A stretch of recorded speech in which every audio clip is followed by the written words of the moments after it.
सभी को जय मसीह की, प्रेज द लॉर्ड। और इस नए साल में परमेश्वर आप सभी को आनंदित रखे और आशीष दे, ऐसी मैं आशा रखती हूँ। और मैं ये भी आशा रखती हूँ कि आप सभी अपने घरों में बहुत अच्छे हैं।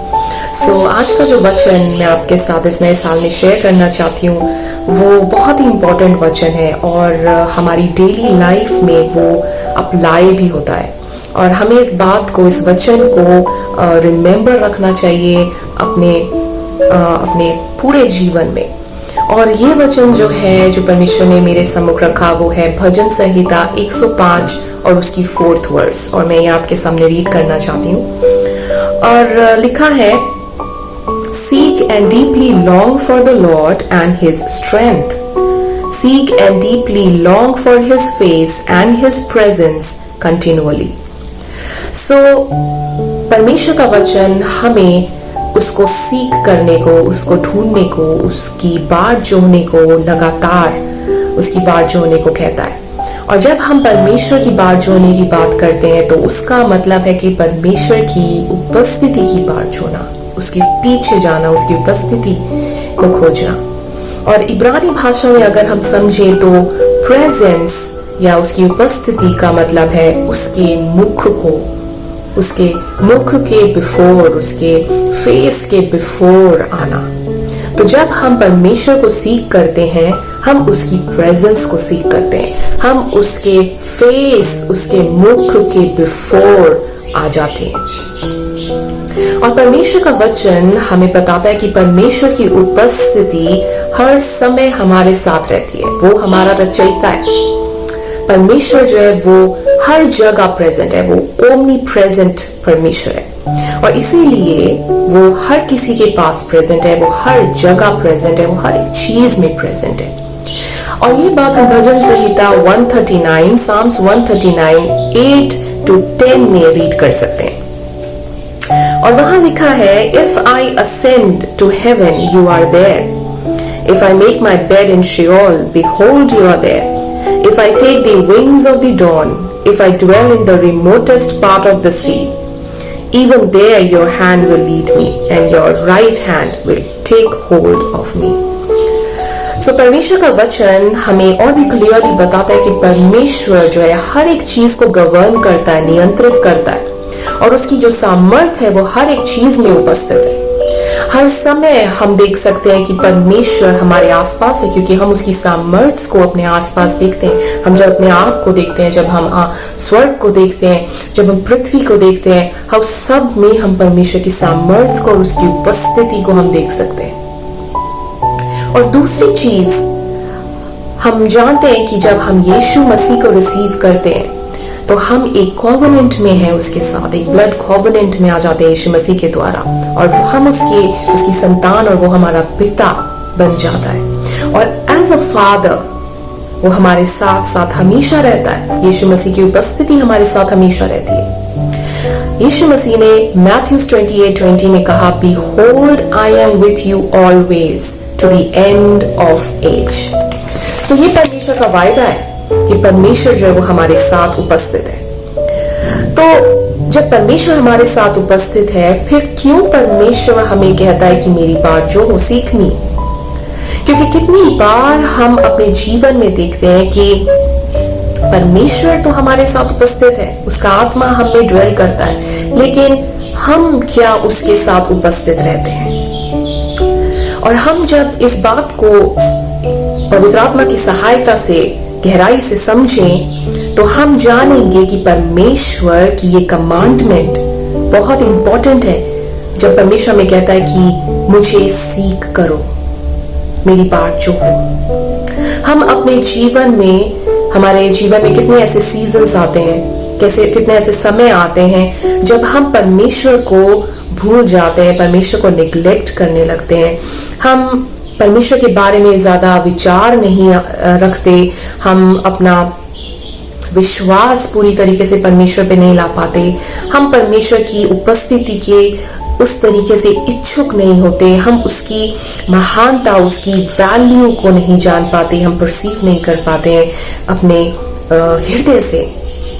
और परमेश्वर का जो वचन है वो हमें बुलाता है, परमेश्वर का जो वचन है वो हमें कॉल करता है कि हम परमेश्वर की उपस्थिति की खोज करें, उसकी गहराई की खोज करें, जैसा कि मैंने भजन संहिता 105:4 में आपके सामने पढ़ा। और ऐसा क्यों होता है कि हम परमेश्वर को कई बार निग्लेक्ट कर देते हैं या कई बार उसके बारे में हम इतना विचार नहीं करते? क्योंकि हमारे हृदय की आंखों के सामने एक पर्दा आ जाता है वर्ल्डली डिजायर्स का, सांसारिक अभिलाषाओं का, या उन बातों का जिसमें, इन पापों का जिसमें हम पहले फंसे हुए थे। और परमेश्वर का वचन हमें सही तरीके से ये बताता है कि जो विकेड है, जो दुष्ट है, the wicked in his proud countenance does not see God, and God is in none of his thoughts. जो दुष्ट है वो अपने घमंड में ही रहते हैं और वो परमेश्वर को सीख नहीं करते, उसकी बाट नहीं जोते, और ना ही उनके सोच और विचार में दूर तक परमेश्वर होता है। और ये आप भजन संहिता 10th चैप्टर उसके 4th वर्स में पढ़ सकते हैं। और ये जो वर्ल्डली थिंग्स हैं ये फुल ऑफ प्राइड है, क्योंकि ये शैतान को बिलोंग करती है, ये परमेश्वर की एनिमी है। और इसमें सारी बातें प्राइड से रिलेटेड है। और ये जो कंडीशन है, जो वर्ल्डली बातों में हमारा इन्वॉल्व्ड हो जाना, ये जो कंडीशन है ये हमेशा तैयार रहती है कब हम पर जीत जाए, हमें कब ओवरकम कर ले। इसीलिए परमेश्वर का वचन हमें कमांड करता है कि हम लगातार कॉन्टिन्यूअली परमेश्वर को सीख करें, क्योंकि इसके द्वारा परमेश्वर में हम लगातार, हमारी जो आत्मिक आंखें हैं वो खुली रहती है उसकी महानता की प्रति, उसकी वैल्यू के प्रति, उसकी वर्थ के प्रति। वो कितना ग्रेट, कितना महान परमेश्वर, कितना प्रेमी परमेश्वर है, कैसा सामर्थी परमेश्वर है, और उसी के द्वारा हम सस्टेन होते हैं। और अगर हम पुराने नियम और नए नियम को रीड करते हैं तो हम प्रैक्टिकली भी, परमेश्वर का वचन हमें बताता है कि हमें अपने माइंड को और अपने हृदय को परमेश्वर के प्रति, उसकी बाट जोड़ने के प्रति सेट करना है, हमें लगाना है।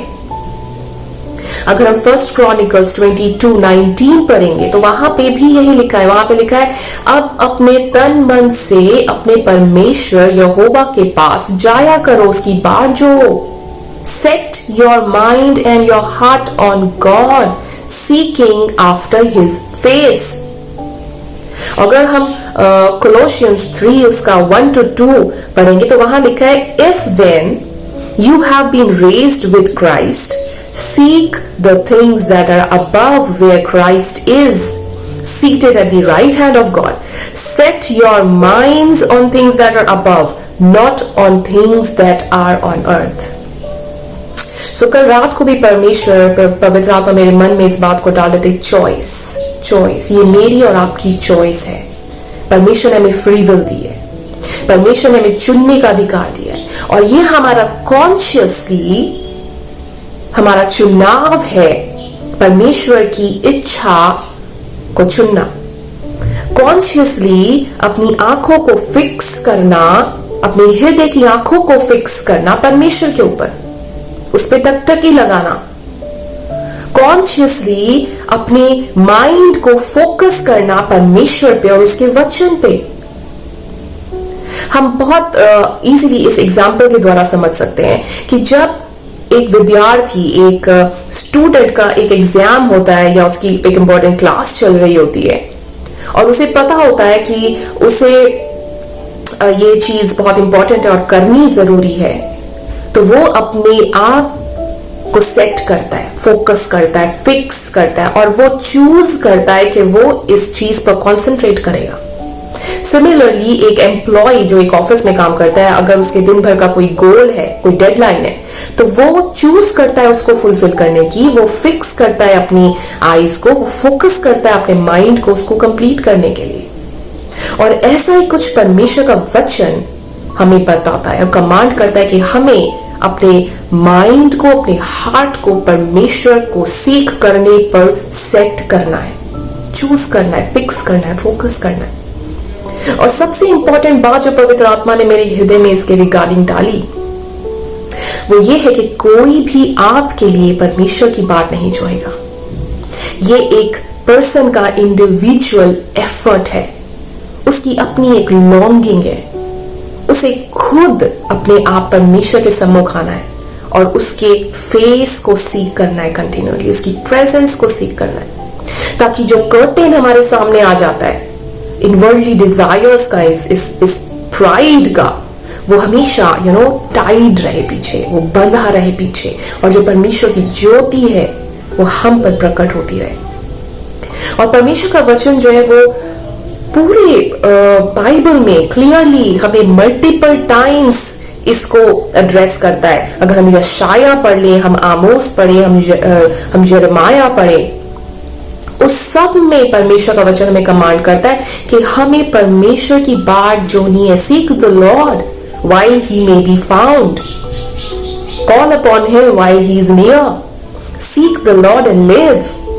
You will seek me and find me when you seek me with all your heart.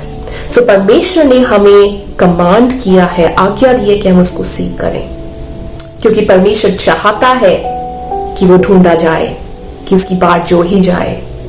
परमेश्वर ने अपने कार्य को खत्म किया। यीशु मसीह ने हमें ढूंढा, परमेश्वर का वचन कहता है, उसने हमें ढूंढा जो खो गए थे।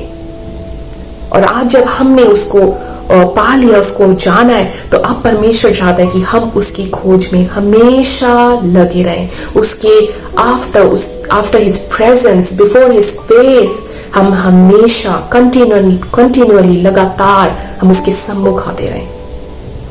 बिलवेड, फेलोशिप एक दूसरे के साथ इंपॉर्टेंट है, लेकिन परमेश्वर के साथ एक अकेला समय उसके साथ फेलोशिप करना, उसकी बात छूना बहुत इंपॉर्टेंट है। और परमेश्वर का वचन हमें ढाढ़स बांधता है जेम्स 4:8 में, as we draw near to God he will draw near to us. जब हम परमेश्वर के पास आएंगे तो वो हमारे सम्मुख आएगा, वो हमारे पास आएगा। सो हम सब परमेश्वर की प्रेजेंस को सीख करें, हम डेली लगातार परमेश्वर की प्रेजेंस में हम आए, उसके साथ बैठे, क्योंकि वो हमारे साथ रहता है। लेकिन हम कितनी बार उसके साथ रहते हैं, ये हमारे जीवन में इस साल के लिए बात है जो हम अपने सम्मुख रखें, कि जिस तरह परमेश्वर मेरे साथ हमेशा रहता है और आपके साथ हमेशा रहता है, उसका पवित्र आत्मा, प्रभु यीशु का आत्मा, तो हम भी उसके साथ हमेशा कंटिन्यूअली बने रहे। हम रिकॉग्नाइज करें, अपनी हृदय की आंखों को खोल कर रखें, अपने आप को, अपनी आंखों को फिक्स करें, फोकस करें और चूज करें परमेश्वर की इच्छा को पूरा करना अपने जीवन से। परमेश्वर आप सभी को बहुत आशीष दे। इस समय मैं एक छोटी सी प्रार्थना में जाऊंगी और मैं आप सभी को इस बात के लिए भी इनवाइट करती हूँ कि आप अपने जीवन में परमेश्वर को लगातार खोजें। परमेश्वर, मैं धन्यवाद करती हूँ इस समय के लिए, इस वचन के लिए, और मैं विश्वास रखती हूँ परमेश्वर इस नए साल में और थ्रू आउट दिस ईयर परमेश्वर पिता हम आपको सीख करेंगे और आपकी सामर्थ्य से करेंगे परमेश्वर पिता, क्योंकि सभी बातें हमें आपसे मिलती है। ये वचन आपका है प्रभु, हम आपके हैं पिता। बहुत धन्यवाद करते हैं और हर एक को परमेश्वर पिता जो भी इस वीडियो को वॉच करता है परमेश्वर पिता, उन सबको प्रभु यीशु में आपके नाम से ब्लेस करती हूँ और प्रभु इस वचन को उनके जीवन में रिलीज करती हूँ परमेश्वर पिता। प्रभु यीशु आपके नाम की सामर्थ्य से कि पवित्र आत्मा आप हर एक के जीवन में इस बात को कंटिन्यूअली रिमाइंड करेंगे परमेश्वर पिता कि हम प्रभु आपकी प्रेजेंस में आना नहीं छोड़ेंगे, हम आपके साथ फेलोशिप करना नहीं छोड़ेंगे परमेश्वर पिता, ताकि प्रभु हम आपकी गहराई को जानने पाए और इस बात को फुलफिल करने पाए जो आपने हमसे मांगी है परमेश्वर पिता, जो आपको प्लीजिंग है परमेश्वर पिता। धन्यवाद करते हैं प्रभु यीशु, सारा आदर और महिमा हम आपको देते हैं क्योंकि आप इस योग्य परमेश्वर पिता हैं। Thank you, Father. In Jesus' name we pray. Amen. Thank you for watching this video. और आप सभी परमेश्वर में बने रहें और बहुत आशीषित हो। Thank you.